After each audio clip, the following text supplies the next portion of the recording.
నిన్నటి రోజు టీటీడీ మాజీ చైర్మన్ వైఎస్ఆర్సీపీ మాజీ శాసనసభ్యుడు భూమన కరుణాకర్ రెడ్డి గారు ప్రెస్ మీట్ పెట్టి టీటీడీని అప్రతిష్ట పాలు చేసే విధంగా ప్రపంచవ్యాప్తంగా ఉన్న శ్రీవారి భక్తుల్ని అయోమయంలో పడేసే విధంగా మతాలని రెచ్చగొట్టే విధంగా తీవ్ర వ్యాఖ్యలు చేయడం జరిగింది. ఎక్కడో గోవులు మరణిస్తే ఆ ఫోటోలు తీసుకొచ్చి టీటీడీ గోశాలలో 100కు పైగా గోవులు మృతి అని చెప్పేసి అసత్యపు అబద్ధపు ప్రచారాన్ని భక్తుల యొక్క మనోభావాల్ని దెబ్బతీసే విధంగా అసత్యాలు మాట్లాడడం జరిగింది. కరుణాకర్ రెడ్డి గారు కూటమి ప్రభుత్వం ఏర్పడిన తర్వాత గౌరవ ముఖ్యమంత్రి చంద్రబాబు నాయుడు గారు ముఖ్యమంత్రి అయిన తర్వాత టీటీడీ ప్రతిష్టని పెంచే విధంగా చర్యలు తీసుకోవడం జరిగింది. అదేవిధంగా బోర్డు నియామకం తర్వాత బోర్డు చైర్మన్గా బిఆర్ నాయుడు గారు పాలక మండలి బాధ్యతలు తీసుకున్న తర్వాత అదేవిధంగా ఈవో గారు కానీ అడిషనల్ ఈవో గారు కానీ ముఖ్యమంత్రి గారి ఆదేశాల ప్రకారం గత 5 సంవత్సరాల్లో టీటీడీ ప్రతిష్టకు భంగం కలిగింది. భక్తులు చీదరించుకునే విధంగా గత 5 సంవత్సరాలు వైఎస్ఆర్ కాంగ్రెస్ పార్టీ భూమన కరుణాకర్ రెడ్డి గారు కానీ సుబ్బారెడ్డి గారు కానీ చైర్మన్గా ఉన్నప్పుడు టీటీడీని ఆదాయ వనరుగా మార్చినటువంటి దుర్మార్గులు ఎవరైనా ఉన్నారంటే అది వైఎస్ఆర్ కాంగ్రెస్ పార్టీ చైర్మన్లు ఇద్దరు. అదేవిధంగా అప్పటి ధర్మారెడ్డి ఈవోగా ఉన్నప్పుడు కూడా అనేక అవకతవకలు కుంభకోణాలు డాలర్లు మాయం అదేవిధంగా టికెట్లని కోట్ల రూపాయలకి టికెట్లని గత 5 సంవత్సరాలు అమ్ముకోవడం జరిగింది. టీటీడీని ఆధ్యాత్మిక కేంద్రంగా కానీ లేదా ప్రపంచవ్యాప్తంగా అత్యధిక శాతం కొలిసే వెంకటేశ్వర స్వామి భక్తుల నమ్మకాల్ని అమ్ముకునే విధంగా వ్యవహరించినటువంటి దుర్మార్గుడు మాజీ టీటీడీ చైర్మన్ భూమన కరుణాకర్ రెడ్డి గారు.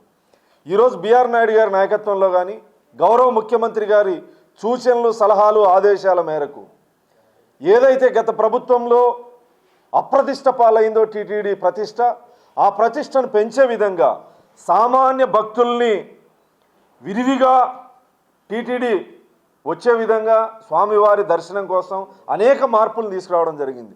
నిన్న ఏదైతే భూమన కరుణాకర్ రెడ్డి గారు మాట్లాడారో 100 ఆవులకి పైగా మరణించాయి టీటీడీ గోశాలలో అని చెప్పి ఏదైతే మాట్లాడారో ఆ ఫోటోలు ఏదైతే మీడియాకు చూపించారో అది టీటీడీ గోశాలకు సంబంధించినటువంటి ఫోటోలు కాదు.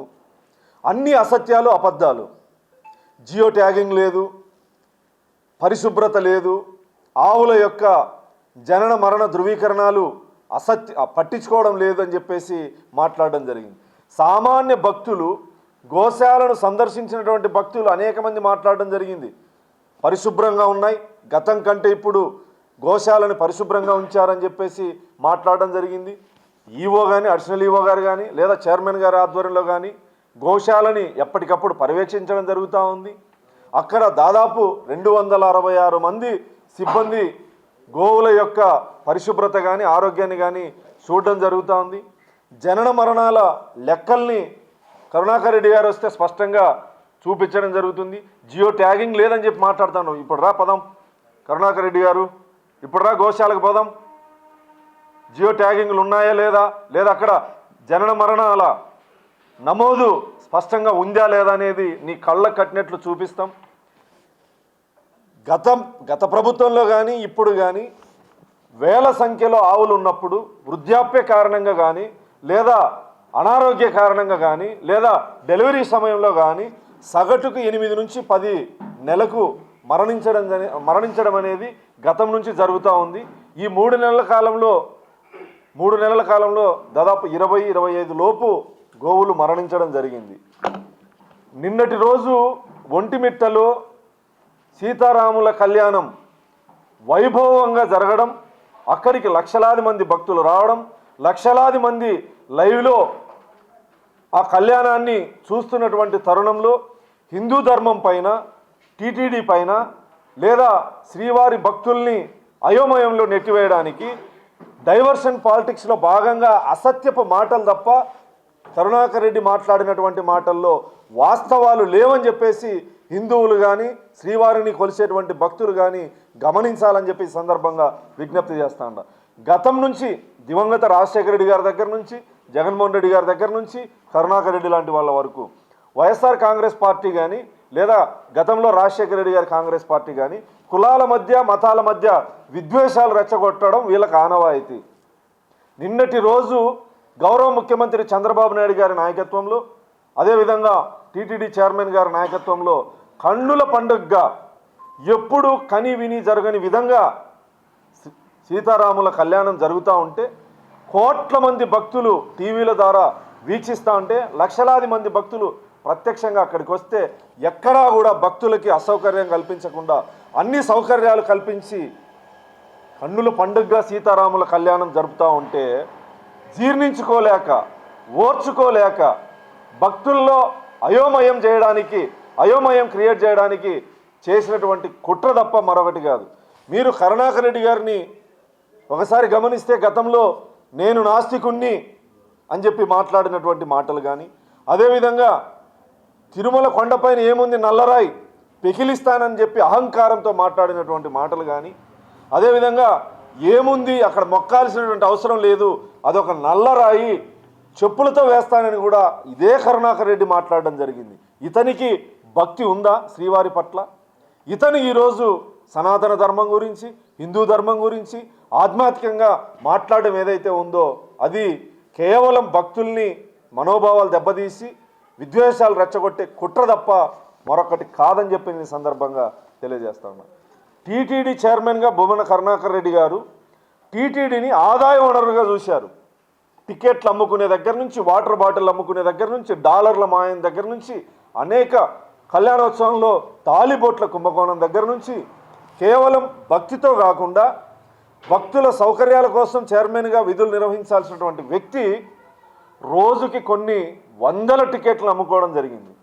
అక్కడ జరిగేటువంటి చిన్న వ్యాపారం దగ్గర నుంచి కరుణాకర్ రెడ్డి గారు కానీ అతని కుమారుడు కానీ ఉద్యోగులు చెప్తారు ఈ రోజుకి దుర్మార్గంగా చిత్తూరు జిల్లాలో వైఎస్ఆర్ కాంగ్రెస్ పార్టీ నాయకులకి ఎర్రచందనము అదేవిధంగా పైన టీటీడీ ఆదాయ వనరుగా కనిపించింది తప్ప ఏ రోజు కూడా ముందున్నటువంటి ముఖ్యమంత్రి జగన్మోహన్ రెడ్డి గారికి కానీ ఈరోజు కరుణాకర్ రెడ్డి గారికి కానీ మీ కుటుంబాల్లో జరిగేటువంటి సాంప్రదాయాలు ఏంటివి?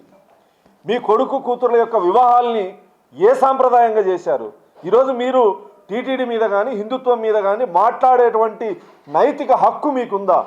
టీటీడీ చైర్మన్గా పనిచేసినటువంటి వ్యక్తి ఇతర మత ఆచారాలతో కుటుంబంలో ఈ రోజుకి కూడా మొన్న జరిగినటువంటి కొడుకు వివాహం కానీ ఈ రోజుకి కానీ నీ కుటుంబంలో జరిగేటువంటి ప్రార్థనలు ఏంటివి, పూజలు ఏంటివి బహిరంగంగా చెప్పే దమ్ముందా? ఇది ప్రపంచంలో ఉన్నటువంటి భక్తులందరికీ తెలుసు. జగన్మోహన్ రెడ్డి గారు ముఖ్యమంత్రిగా ఉన్నప్పుడు తిరుమల తిరుపతి దేవస్థానం ఎంత అప్రదిష్ట పాలైందో సామాన్య భక్తులు అక్కడికి వెళ్ళి అనేక మంది వీడియోలు పెట్టడం జరిగింది, చీదరించుకోవడం జరిగింది. ఇంకొకసారి తిరుమలకి రామని చెప్పి చెప్పడం జరిగింది. గౌరవ ముఖ్యమంత్రి గారు ముఖ్యమంత్రిగా బాధ్యతలు తీసుకున్న తర్వాత టీటీడీని ప్రక్షాళన చేయడం జరిగింది. సామాన్య భక్తులకి దేవుణ్ణి దగ్గర చేసే మార్గాలు, సామాన్య భక్తులకి దర్శనాలు దగ్గర చేసే విధంగా అనేక చర్యలు తీసుకోవడం జరిగింది. నేను ఈ సందర్భంగా సూటిగా ప్రశ్నిస్తా ఉన్నా, కరుణాకర్ రెడ్డి గారు మీరు కానీ మీ ముఖ్యమంత్రి గారు కానీ టీటీడీలో తీసుకునే నిర్ణయాలు ఏంటివి? నందమూరి తారక రామారావు గారి దగ్గర నుంచి ఇప్పుడు చంద్రబాబు నాయుడు గారి దగ్గర వరకు టీటీడీలో ఏదైనా ప్రక్షాళన జరిగిందంటే నందమూరి తారక రామారావు గారి దగ్గర నుంచి చంద్రబాబు నాయుడు గారి దగ్గర వరకు ఈరోజు నిత్యాన్నదానం కానీ, హాస్పిటల్స్ కానీ, సేవా కార్యక్రమాలు కానీ, గోశాల కానీ ఇవన్నీ నిర్ణయాలు ఎవరు ముఖ్యమంత్రిగా ఉన్నప్పుడు తీసుకున్నారు? మీ ముఖ్యమంత్రి గారు, మీరు ప్రభుత్వంలో ఉన్నప్పుడు మీ ముఖ్యమంత్రి గారు టీటీడీ కోసం తీసుకున్న ఒక్క నిర్ణయాన్ని చెప్పగలవా? లేదా నువ్వు చైర్మన్గా తీసుకున్నటువంటి ఒక్క నిర్ణయాన్ని చెప్పగలవా? ఎందుకు ఊరిక లేనిపోని కుట్రలు కుతంత్రాలు టీటీడీ మీద నిత్యం ఈ 10 నెలల కాలంలో టీటీడీ మీద అసత్యపు ప్రచారాలు ఏదైతే నువ్వు చేస్తా ఉన్నావో అవి ప్రజలు నమ్మేటువంటి పరిస్థితుల్లో మేము కూడా తిరుమల పోలీస్ స్టేషన్లో కంప్లైంట్ ఇవ్వదలుచుకున్నాం, ఇస్తాం కూడా. ఈరోజు ఇంకొకసారి ఇలాంటి అవాస్తవాలు మాట్లాడే ముందు నోరు జాగ్రత్త, నాలుగు జాగ్రత్త అని కూడా ఈ సందర్భంగా నువ్వు నిన్న చూపించిన దానికి మీరు కట్టుబడి ఉన్నారా? ఎందుకు మీ వైఎస్ఆర్ కాంగ్రెస్ పార్టీ సోషల్ మీడియాలో ఎక్స్ వేదికగా మీరు పెట్టినటువంటి ప్రెస్ మీట్ని ఎందుకు పెట్టడం జరిగింది. తర్వాత ఎందుకు డిలీట్ చేయడం జరిగింది? ఎందుకు డిలీట్ చేశారు? తిరుమల పోలీస్ స్టేషన్లో మీ మీద నేనే కంప్లైంట్ ఇవ్వబోతా ఉన్నా. మీరు నిజంగా మీకు సవాల్ విసురుతా ఉన్నా నిన్న మీరు మాట్లాడినటువంటి మాటలకు కట్టుబడి 100కు పైగా గోవులు మరణించాయి, టీటీడీ పాలక మండలి టీటీడీ అధికారులు అశ్రద్ధ వహిస్తూ ఉన్నారు అని చెప్పి నిన్న ఏదైతే మీరు ఫోటోలు చూపించారో 100కు పైగా గోవులు మరణించాయని మీరు నిరూపిస్తారా? మీరు నిరూపిస్తే నేను టీటీడీ బోర్డు మెంబర్గా రాజీనామా చేయడానికి సిద్ధంగా ఉన్నాను. మీరు నిరూపిస్తే మడకశిర శాసనసభ్యత్వానికి కూడా నేను రిజైన్ చేయడానికి సిద్ధంగా ఉన్నా. మీరు నిరూపించలేని పక్షంలో శాశ్వత రాజకీయ సన్యాసం తీసుకోగలరా? మీకెక్కడుంది నైతికత? శ్రీవారిని చెప్తూ కొడతా, శ్రీవారి విగ్రహాన్ని పెకిలిస్తానని చెప్పినటువంటి మీరు అసత్యపు ప్రమాణ స్వీకారాలు చేయడానికి కూడా అక్కడి వెంకటేశ్వర స్వామి దగ్గరికి వచ్చి అబద్ధపు ప్రమాణ స్వీకారాలు చేసినటువంటి అనేక సందర్భాలు ఉన్నాయి. ఇప్పుడు కూడా అదే చేస్తారు. నేను ప్రపంచవ్యాప్తంగా ఉన్న తెలుగువారికి కానీ, శ్రీవారిని భక్తితో కొలిసే భక్తులకు కానీ, హిందువులకు కానీ నేను ఈ సందర్భంగా విజ్ఞప్తి చేస్తాను. వైఎస్ఆర్ కాంగ్రెస్ పార్టీ ఏదైతే అసత్యపు ప్రచారాలు చేస్తారో టీటీడీ మీద, ఇవి మీరు నమ్మొద్దండి. ఈ సందర్భంగా స్వతహాగా గౌరవ ముఖ్యమంత్రి గారు శ్రీవారి భక్తుడు, స్వతహాగా భక్తుడిగా ఉన్నటువంటి వ్యక్తి ముఖ్యమంత్రిగా ఉన్నప్పుడు ఖచ్చితంగా అక్కడ అభివృద్ధి జరుగుతుంది తప్ప ఇలాంటి అసత్యపు ప్రచారాలు ఏవైతే ఉన్నాయో అవి జరగవని కూడా ఈ సందర్భంగా తెలియజేస్తాను. ముఖ్యమంత్రి స్థానంలో ఉన్నటువంటి వ్యక్తి తను నమ్మినటువంటి మతాన్ని కానీ, దేవుణ్ణి కానీ ఏ రకంగా అయితే ఆరాధిస్తాడో ఇతర మతాల్ని కూడా అదేవిధంగా గౌరవిస్తాడు, ప్రేమిస్తాడు అనడానికి గౌరవ ముఖ్యమంత్రి చంద్రబాబు నాయుడు గారు ప్రత్యక్ష ఉదాహరణ. ఇదే జగన్మోహన్ రెడ్డి గారు గత 5 సంవత్సరాలు మీరు చూసింటారు. ఏ రోజైనా నిన్న జరిగినటువంటి శ్రీరాముల వారి కళ్యాణం కానీ, సీతాదేవి గారి కళ్యాణం కానీ, అదేవిధంగా శ్రీవారి కళ్యాణానికి ముఖ్యమంత్రి స్థాయిలో భార్యాభర్తలు కుటుంబ సమేతంగా పట్టు వస్త్రాలు ఇచ్చినటువంటి సందర్భాన్ని ఎక్కడైనా చూశారా? ఏ రాష్ట్ర ముఖ్యమంత్రి అయినా కుటుంబంతో సహా వెళ్ళి ఆ ఆచారాల్ని గౌరవించేటువంటి వ్యక్తిగా గౌరవ ముఖ్యమంత్రి గారు ఉండాలి.